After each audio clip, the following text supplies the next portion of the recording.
guys, it's Michelle B. And welcome to our YouTube channel. Whew, napagod ako kasi. Kagaling ko lang ngayon ng Aldi. So, syempre, lang, lakad muna sa Aldi. Pero kasi nga, hindi mo naman kailangan sumakay dahil malapit lang siya sa amin. So, ayun o, nag-backpack dito yung namin, Ito yung napamili ko, guys. Charot. So, first, sa ating, ngayon is grocery. Kasi hindi ako nakapamili noong Lunes, Martes, Miyerkules. Hindi ako nakapamili noong nakaraang araw. So, ngayon ako bumili. Pero hindi pa rin hindi to madami kasi nga, konti lang. Resibo first, bacon, sardinas. Hindi ako nakakita ng sardinas na pumunta kami dito sa Asia store na pinuntahan namin. Doon sa pinuntahan namin nakaraan. Wala silang sardinas sa Pilipinas. May sardinas sila, parang Chinese sardines, ganyan. So, hindi ko mabasa, kaya hindi ako bumili. Ito, nababasa ko, kaya binili ko. Ayan no, sardines, may chili. Paborito ko yan, guys. Yung chili, na yan sa Aldi. Tapos, margarine, or the butter. Tapos, bumili ako ng gorke, or pipino, kasi gusto kong ng pipino. Kumain ng pipino. Tapos, patatas ng asawa ko. Konti lang itong binili ko. 1.5 kilo lang ito siya. Kasi hindi na masyadong kumakain ng basta, charot. Tapos, tinapay ng asawa ko pang baon. Tapos, bumili ako ng dalawa lang na kasi pang baon ko yan. Hindi ko yung kinakain. Parang siya, an apple a day keeps the doctor away. Or like, ang sabi, kasi translate ko sa teacher ko, sabi ko, paano ba yun? Sabi ko, paano ba sabihin sa kasi syempre may iba't ibang translator. Kasi nga, lagi akong kumakain yan, tapos sa school, tapos sinasabi ko sa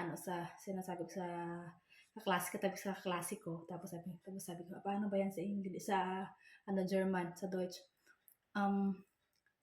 Apple, tapos sa hambal, tapos Bisaya na ako doon, Bisaya naman kasi ako talaga.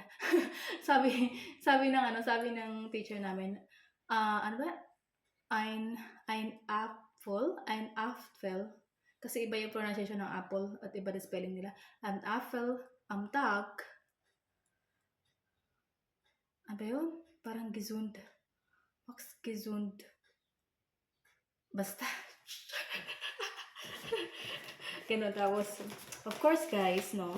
Coke. Bumili ako ng Coke, saka dalawang Fanta. Diba? Sus, Maria Mercedes, Marimar. Tapos isang malaki. Tapos bumili ako nitong Golden Long French fries. Tapos itong all seasons na mixed mixed vegetable. Tapos yung jackpot nila, Täglich Jackpot Knacken. Täglich. Charot. So, ayun lang guys. Tapos, ko lang to, susort.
So, yun guys, na-sort ko na siya. Anyway, update ko sa natin, sa ginawa kong lechon kagahapon. Ay, ito na lang ang natira. isang slice. Hindi parang medyo malaki pa siyang tingnan guys. Ayan o. Tingnan mo yung mga balat-balat. Tapos, ayan na lang yung natira. Tapos, ianuhin ko lang to guys. Iinitin ko lang to mamaya. Tapos, ito yung pagkain namin mag-asawa. Ito. Hati kami dito. Tsaka tig-isa kaming sausage. Ganyan. So, yun ang aming dinner. Tapos, mag-aano lang ako nito. Magigisa lang ako sa butter nito yung ano namin. So, yun lang ang aming dinner. Mamaya. Guys, update. Gabi na. Charot. Gabi na. So, kakatapos ko lang magluto ng aming pagkain. So, papakita ko sa inyo yung aming dinner. Charot. Ayan. So, nag-decide ako. Parang gusto ko mag-daily vlog, pero ayun. Dati ginawa ko yung ibang daily vlog. Araw-araw ko may upload, ganyan. So, ngayon, siguro gagawin ko na lang din siya. Charot. Yun siya, para may content tayo. Charot. Ayan. So, yes, ano na lang to. Ang buhay may asawa dito sa Europa. Charot. Ang buhay ng may asawa na nakaasa sa asawa. Charot. Ang buhay ng isang Pilipina na nakaasa sa asawa. Charis. Ayan, so ito na lang tingnan natin ang aking na-prepare. This is our dinner, guys. So, meron ako ditong ginawang, pepino. Nalagyan ko lang yan ng something kung ano yung sa Pilipinas paggawa ninyo. Ganyan din ginawa ko. Tapos, zoom out. Ito yung sa akin. Of course, rice is life. Tapos yung, kagulayan. Tapos yung hinati ko yung natirang guys, lechon. Tapos isang sausage. Sa asawa ko, of course, potato. Ayan.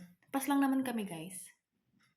Ang pagkaiba lang is, kanin yung akin, kanya ay patatas. Yan ang aming dinner.